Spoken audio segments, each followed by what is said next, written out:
Panchayati Raj minister గారు. అధ్యక్ష,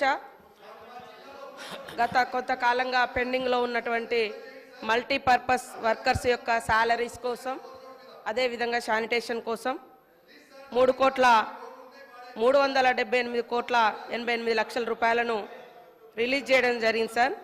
అదేవిధంగా మరి శాసనసభ్యులు ఎవరైతే రామచందర్ నాయక్ గారు, ఐలయ్య గారు, వంశీకృష్ణ గారు చెప్పినట్టుగా చాలా మారుమూల తండాలలో, గ్రామాలలో మరి ముఖ్యమంత్రి గారు కూడా గుర్తించి చెప్పినట్టుగా రోడ్డు రవాణా సౌకర్యం కానీ, విద్యుత్ కానీ, విద్యా వ్యవస్థ కానీ సరిగా లేనటువంటి మాట వాస్తవము.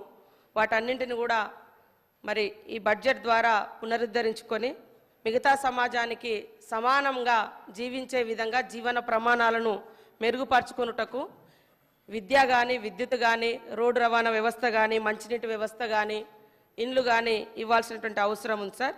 తప్పకుండా ఈ యొక్క బడ్జెట్ ద్వారా వాటిని పరిపూర్తి చేస్తామని తెలియజేస్తూ ఉన్నాము.